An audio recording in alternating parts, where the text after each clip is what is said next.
여러분, 오늘 아침에 커피 한 잔 사면서 카드를 긁었나요? 점심때 계좌이체로 밥값을 냈나요? 아니면 집에 가는 길에 편의점에서 현금을 썼나요? 우리는 매일 돈과 함께 살고 있습니다. 월급을 받고 카드값을 결제하고 대출을 갚으며 하루하루를 보내죠. 하지만 정작 돈이 무엇인지 깊이 생각해보는 경우는 드물어요. 이 종이 조각이 왜 가치가 있는 걸까요? 은행에서 돈을 찍어내는 건 누가 정하는 건가요? 그리고 왜 물가는 자꾸 오르는 걸까요? 오늘은 EBS 다큐프라임의 화제작을 바탕으로 한 돈의 얼굴이라는 책을 통해 이 모든 의문들을 함께 파헤쳐 보겠습니다. 작년 레바논에서 일어난 충격적인 사건이 있었습니다. 한 남성이 은행에 들어가 직원들을 인질로 잡고 자신의 예금을 요구했어요. 그런데 놀라운 건 시민들이 이 남성을 영웅으로 여겼다는 거예요. 왜 이런 일이 일어났을까요? 레바논은 심각한 경제 위기로 은행들이 예금 인출을 막고 있었거든요. 자신의 돈인데 찾을 수 없는 상황. 상상해보세요. 여러분이 평생 모은 돈이 있는데 은행이 안 된다고 말한다면 어떤 기분일까요? 이 사건은 우리에게 중요한 질문을 던져줍니다. 도대체 돈이란 무엇일까요? 왜 종이 조각에 불과한 지폐가 가치를 가지는 걸까요? 돈의 얼굴은 바로 이 질문에서 시작합니다. 이 책은 9개국을 직접 취재하며 돈의 진짜 얼굴을 파헤친 작품이에요. 먼저 돈의 탄생부터 살펴보죠. 옛날엔 금이 돈이었어요. 금은 그 자체로 가치가 있었으니까요. 하지만 지금 우리가 쓰는 돈은 어떤가요? 1만원권 지폐 자체는 그냥 종이 조각이에요. 그럼 언제부터 종이 조각이 돈이 되었을까요? 핵심은 신용입니다. 우리가 이 종이 조각을 돈으로 믿기 때문에 돈이 되는 거예요. 정부가 이건 돈이다라고 선언하고 우리가 그걸 믿는 거죠. 하지만 이 신용이 무너지면 어떻게 될까요? 레바논처럼 경제 위기가 오면 사람들은 은행을 믿지 않게 되고 예금 인출 사태가 일어나요. 모든 사람이 동시에 은행에서 돈을 찾으려고 하면 은행도 버틸 수 없어요.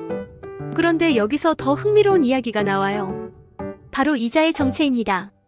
이자를 시간의 가격이라고 표현하는데요. 지금 100만원과 1년 후 100만원 중 어느 게 더 가치가 있을까요? 당연히 지금 100만원이죠.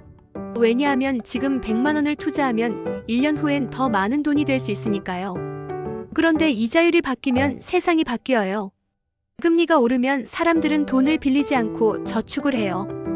반대로 금리가 내리면 돈을 빌려서 투자하죠. 일본을 보세요. 30년 넘게 저금리 정책을 유지하고 있어요. 그 결과 어떻게 됐을까요? 사람들은 돈을 빌려서 투자하기보다는 그냥 현금으로 보관하기 시작했어요. 경제 성장이 멈춰버린 거죠. 그리고 또 다른 괴물이 있어요. 바로 인플레이션입니다. 물가가 계속 오르는 현상이죠. 왜 물가가 오를까요? 단순히 말하면 돈이 너무 많이 풀렸기 때문이에요. 여기서 중요한 질문이 나와요. 도대체 누가 이 모든 걸 조종하는 걸까요? 미국의 연방준비제도, 우리나라의 한국은행. 이들이 금리를 정하고 돈의 양을 조절해요. 그런데 이들의 결정이 왜 전 세계에 영향을 미치는 걸까요? 특히 달러요. 왜 우리는 달러에 목숨을 거는 걸까요? 기축통화라는 게 뭐고 왜 미국이 달러를 찍으면 다른 나라들이 영향을 받는 걸까요? 그리고 최근 몇 년간 우리를 괴롭히는 또 다른 문제가 있어요. 바로 빚입니다. 개인도 빚을 지고 기업도 빚을 지고 나라도 빚을 져요. 왜 현대 사회는 빚 없이는 돌아갈 수 없는 걸까요? 은행은 어떻게 우리의 빚으로 돈을 버는 걸까요? 주택담보대출 정말 안전한 걸까요? 그런데 여기에 새로운 도전자가 나타났어요. 바로 암호화폐입니다. 비트코인을 만든 사람들은 정부가 돈을 독점하는 게 문제다라고 말해요. 중앙은행 없이도 돈이 존재할 수 있다고 주장하죠. 블록체인 기술을 믿는 사람들은 이게 미래의 돈이라고 말해요. 엘살바도르는 실제로 비트코인을 법정화폐로 채택했어요. 과연 이게 성공할까요? 아니면 실패할까요? 각국 정부들도 가만히 있지 않아요. 중앙은행 디지털 화폐 CBDC를 개발하고 있어요. 디지털 화폐의 장점은 취하되 정부의 통제는 유지하겠다는 거죠. 과연 미래의 돈은 어떤 모습일까요? 현금이 사라지고 모든 게 디지털화될까요? 마지막으로 이 책이 다루는 건 투자예요. 요즘 모든 사람이 투자에 관심이 있죠. 주식, 부동산, 암호화폐. 하지만 왜 투자를 할까요? 그냥 돈을 벌기 위해서일까요? 아니면 다른 이유가 있을까요? 책에서는 행동경제학의 관점에서 투자 심리를 분석해요. 사람들이 왜 비합리적인 투자를 하는지, 어떻게 해야 현명한 투자를 할 수 있는지 알려줘요.